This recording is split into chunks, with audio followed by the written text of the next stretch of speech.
बकरा ईद पे जो गोश्त आता है ना, तो ऐसा होता है कि मुख्तलिफ घरों से भी आ जाता है। अपनी कुर्बानी में अगर देर हो या अपनी कुर्बानी का भी हो तो अब साफ़ बोटियाँ निकालने बनाने में टाइम लगता है।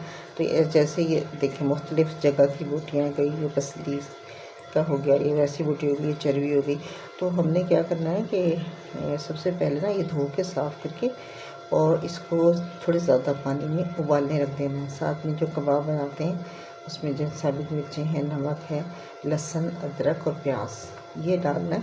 गरम मसाला मैं साबित नहीं डालती, मैं पिसा हुआ डालती हूँ क्योंकि साबित पिसता ही नहीं है आखिरी वक्त तक। तो अब ये बोटियाँ हमने क्या करनी है कि पहले हमने इनको उबलने रख देना है गोश्त को थोड़ा ज़्यादा पानी डाल के। ज़्यादा पानी इसलिए कि उसी पानी में दाल गलानी है। इसे उबलने रखें और दाल हम रख देंगे पानी में भिगो के। तो जितने में ये उबाल आएगा तो इन दाल में दाल भीग जाएगी। तो उसके बाद ना जब ये गल जाएगा ना, तो इसके ये जैसे ये पट्टे हैं ना, ये हाथ से आराम से ना चुटकी से यूँ करेंगे ना, ये टूट जाएगा, निकल आएगा और पट्ठा निकल आएगा। चर्बी जो है ना वो जो छोटी सी हो जाएगी वो फेंक देंगे।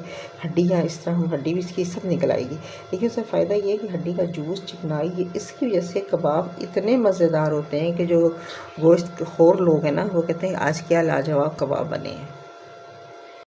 ये गोश्त गल गया, ये सवा कप दाल है, ये इसमें डाल दूँगी।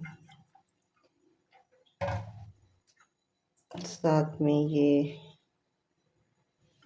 प्याज थोड़ी सी, ये 2 लहसुन की बोथियाँ ये डाल देंगे। मैंने कुटी हुई मिर्चें डाली हैं, साबित भी डाल सकती हैं और इसमें पिसी हुई भी, आपके अपने ऊपर है। और मैंने मिर्ची डाल दी और इसमें गोश्त में भी नमक था तो फिर दाल के हिसाब से नमक डाला है। नमक डल गया। गरम मसाला आखिर में डलेगा और इसमें डालेंगे हम, मैंने लहसुन डाल दिया। अब अदरक का पाउडर डालूँगी। अदरक पाउडर डाल दिया। अच्छा, गोश्त तो उबलते हुए ना इतना तंग नहीं करता, लेकिन दाल वगैरह डालो तो बाहर आती कुकर से। थोड़ा सा ऑयल डाल के तो ये उबलेगा नहीं।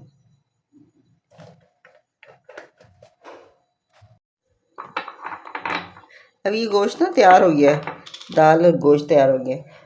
तो इसका लहसुन निकाल के इसमें निचोड़ लेंगे। अदरक मैंने पाउडर डाला था, इसमें अब डलेगा थोड़ा सा गरम मसाला,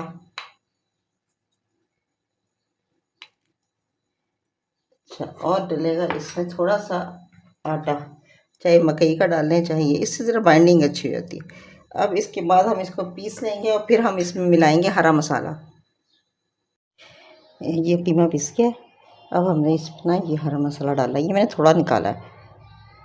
आप जितना गोश्त था उतना से थोड़ा बनाया, तो इस वक्त ज़रूर फौरी तौर पे तो इतनी बनाया जितना बनाना हो बना के रख लें, लेकिन गर्मी बहुत होगी तो फ्रीज़ कर लें ज़्यादा तो अच्छा। तो ये सब हो गया। अब इसको मिक्स करके और इसकी बनानी टिक्कियाँ। वे गोश्त की मैंने ना सारे पट्टे, जब मैंने इसको उबाला था ना तो सारे पट्टे और सारी हड्डियाँ निकाल दी थी, फिर इसके बाद इसमें दाल डाली थी।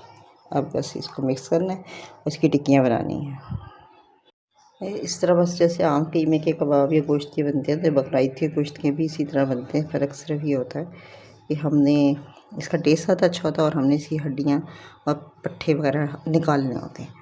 उसके बाद दाल डालनी होती है और किरचियाँ भी चेक करनी होती है कि हड्डी की कोई किरची ना हो। थोड़ा पानी ज़्यादा डालना है क्योंकि उसी पानी में दाल को गलाना है, तो थोड़ा सा निथार लेना है।